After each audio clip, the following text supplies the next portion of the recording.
All right, hey guys, I'm here. Okay, I'm gonna put out a series of videos. We're gonna see where it goes. All right, we'll see if they get banned and censored, and we'll just go from there. Okay, I had a couple of friends reach out to me recently, like personally reach out to me, and be like, "What are you doing? Like, keep going. You need to keep going." So I'm gonna keep going. Okay, at least for now. All right, and we'll see where this video goes. We'll see if it gets banned. We'll see if it gets deleted and struck down. All right. So I wanted to just talk a little bit about the studies that they've done, and they found that nurses who work in the oncology department, the cancer treatment centers, right, the places where they treat cancer, have higher rates of cancer, okay, from the exposure to these toxic drugs, okay. And you really have to do the research though, because you know AI through Google is going to kind of tell you things in a way that is like, oh, kind of wishy-washy, right? But then you actually find the studies and it's like there is a direct link, like a straight fucking line. Like, we're not talking about maybe not. It is direct. They have a lot more miscarriages. They have a lot more problems with their babies. Their babies have a lot more issues. This is something that is absolutely known. It is not a secret. It is known, okay? And again, nothing is in a closed system. So you are working around all of these chemo drugs. They are going to get in your body. And they've actually done studies too, where when people who work in oncology or anyone going through chemo, when they sweat, those chemotherapy drugs are actually coming through your skin. So when you go home, you are getting it on your family. If you have kids around you, you're transferring these drugs to these children, babies, your wife, your partner. It's a really daunting, disturbing situation we have here, okay? These drugs are so toxic that they are considered biohazards. And if any spills anywhere, it's like fire alarm, you have to wall it off. You have to clean it up right away. You've got to have gloves and surgical masks, and you've got to have like all of this, protection, because it is so toxic to healthy tissues. And they know this. So these kill your healthy cells. It is very, very damaging to your healthy cells, okay? And it is considered a biohazard. Biohazard. This is the best humans can do? Really?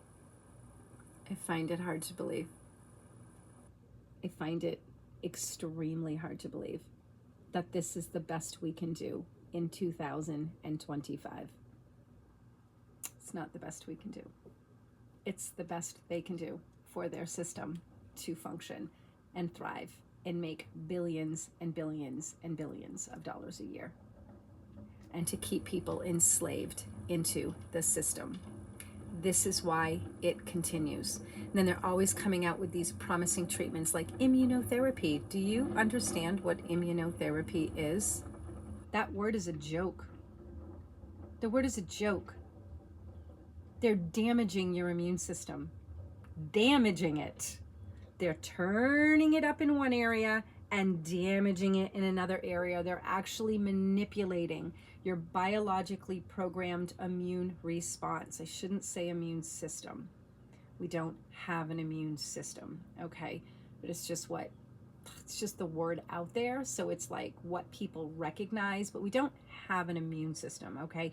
We have an immune response, which is made up of every system in your body and every single cellular activity in your body, all working together when it identifies a threat, okay, or an injury or an illness, anything that it needs to protect itself from or heal and repair. Even just a simple healing and repair process activates the immune response, okay? The healing and immune response. But it's not a system. We don't have like a little special system over here that's just waiting, right? Or only works. Like, no, you have an immune response where there's certain aspects of your body that actually get ramped up to really go after a threat, because your immune response is happening daily. It's all the time.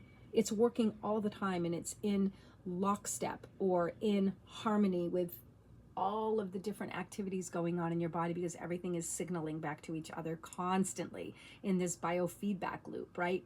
So the immune response is really just a heightened response when it comes to diseases, illness, injuries that are bigger than the day-to-day repair and the day-to-day defenses that are happening. So we've got an immune response that is happening constantly, chronically, 24/7. Then you have a heightened immune response, okay, when we're sick, injured, those types of things, okay? So manipulating your immune system does not make it immunotherapy, but that's what they call it, because they're messing with your immune system, okay? But they make it sound like, oh, we're getting your immune system to kill the cancer. Well, your immune system made the cancer. Your immune response made that cancer, and it's actually designed to keep that cancer alive under certain circumstances. It's part of its biological program for survival, and they want to override that, which is what they're doing. They override it. They're changing it. They're shutting certain aspects of it down so that your body just goes nuts. And not only will it kill the cancer cells, it will kill other healthy cells in your body too, because it's basically turning your body into chemotherapy with no intelligence whatsoever. None, zero. And it's not doing anything to actually heal and repair those cells and heal and repair the underlying fundamental condition of that cancer, which is why immunotherapy has a lot of side effects with it.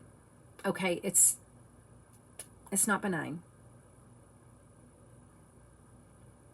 And yet people are healing cancer with benign treatments that are not harming them, encouraging their body to go into self-healing mode because they're nourishing and doing things to the body that are actually truly supporting it.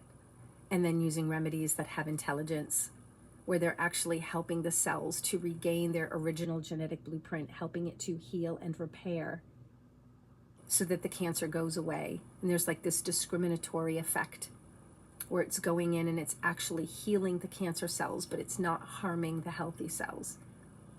Frankincense and myrrh and other things. Okay, I do not want people thinking that those are the only things, and I don't want people thinking that they have to just start like hoarding this shit. Okay, there's many natural remedies in nature that have this selective ability.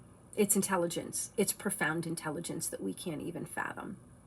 And then there's people using, quote, natural things or naturally derived things to kill cancer, but they're using it in an allopathic way, and it really does become absolutely no different than chemo at that point, with the exception of it may have less undesirable effects.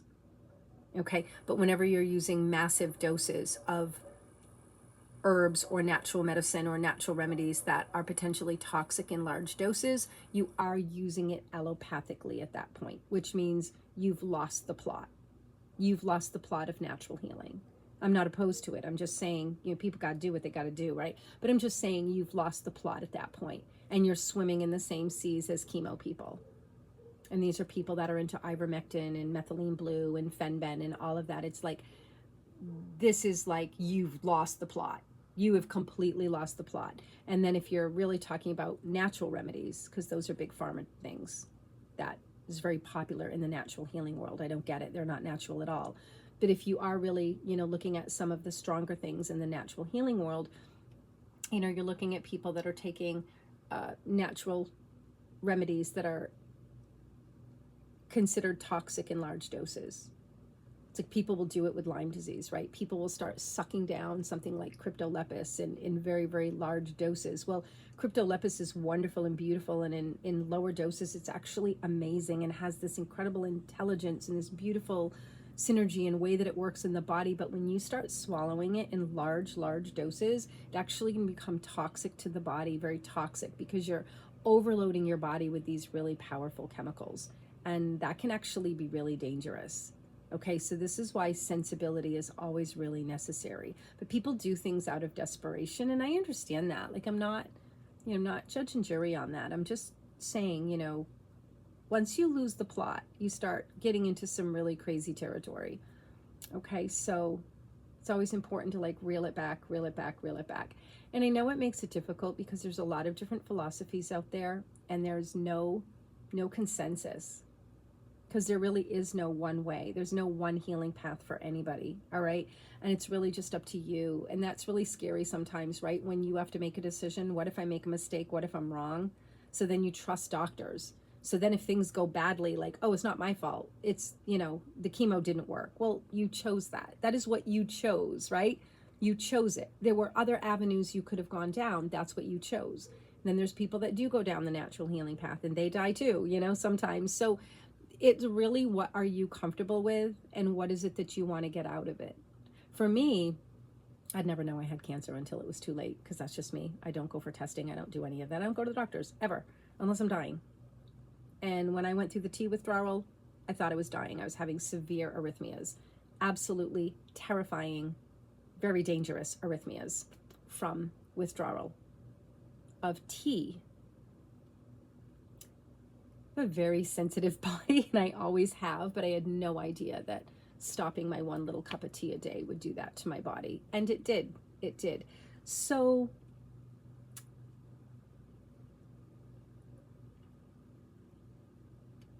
once you lose the plot of what you're doing and why, then you really just become kind of floating out in the abyss, and you're just going to like cling on to any news that appears to be good, like, oh, this, whatever, without really thinking about what you're doing and why, and do you really want to do this? See, I'm not willing to harm my body trying to kill cancer. I'm not willing to do it. I'm not willing to destroy my healthy cells to try and kill cancer. It's not an approach I'm ever going to take. I would never take it. And again, by the time I found out I had it, it would probably seriously be too late anyway, because I would have to be 100% debilitated. I would have to be absolutely miserable before I would ever even seek that kind of like, what's wrong with me at this point, right? I had Lyme disease, never went to the doctors for it. Just walked through it. And it got pretty bad for a little while. I won't lie. There were some really, really bad moments. There were a few bad months that were really terrifying. But I made it, and here I am, feeling better than I've ever felt in my life. And that was years ago. Haven't had a relapse. Nothing. Like, I feel amazing. I feel great. Sailed through menopause. Feel good. Yeah. Life is interesting. Life is really interesting. And I'm not here to like yay or nay on anything. People need to do what they need to do. But chemotherapy is poison, all right? It's pure poison. And I'm not here so much to necessarily come down on anybody that chooses it. It's, why is this the best that our medical system can do? Really, 2025. With the access and the resources that we have, and this is the best they can do, pure fucking poison. All of their drugs, pure poison. Is this the best they can do? It's not. It's the best that they choose to do. Okay? And now they're coming in with stem cells and peptides and all of this CRISPR technology stuff. And I've talked about this before. Currently, not all peptides and not all stem cells are CRISPR technology, but that's part of the priming program, right? They're priming people, getting them into this new regenerative therapies that sounds so appealing to people, right? Because prior to that, all you had was fucking poison, right? It's priming people. Then they start getting into this regenerative medicine. And then it's quickly going to turn into the CRISPR technology, which is the synthetic transhuman agenda. And this is where we're at. You guys understand this, right? This is where we're at. So every time you say yes to those things, it's leading you one step closer to the transhuman agenda. Okay, pretty soon the antibiotics will be mRNA as well. CRISPR technology, changing your biology, changing you. Synthetic program, rewriting your biology. And these crazy people won't stop. They won't stop. Trust me, they'll go all the way with it if they can. It's going to get interesting. They're trying to change humanity into something that is no longer human. They want to replace the human DNA with synthetic DNA, but they need our vessel. They need our vessel to do it. Okay, because we are these electric beings that they want to plug into. I don't understand how people don't see this. They don't know it. They've been talking about it for a really, really long time. They want us hooked up to the machine, and they're going to be doing it through this digital highway. And the synthetic manipulation of our DNA and our biology. We've arrived. People need to snap out of it, and people need to truly wake up and remember who they are and get in touch with themselves at the deepest level of their being. Because there's no one coming to save you. No one. No one. You're either going to save yourself or you don't. Okay?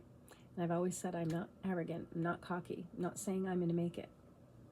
But I'm going to give it my best. I'm going to give it my absolute best. And I'm not giving in to their agenda. And neither should you. If you want to stay human. All right? And I know that we all have synthetic stuff in us. And I know that we can't control what they're doing in the air, in our food. We cannot control that. But there are things we do have control over. And as long as you remain mostly human, you have a chance. Okay? So, if you're even watching this video, it means you have a chance. Okay? Signing out.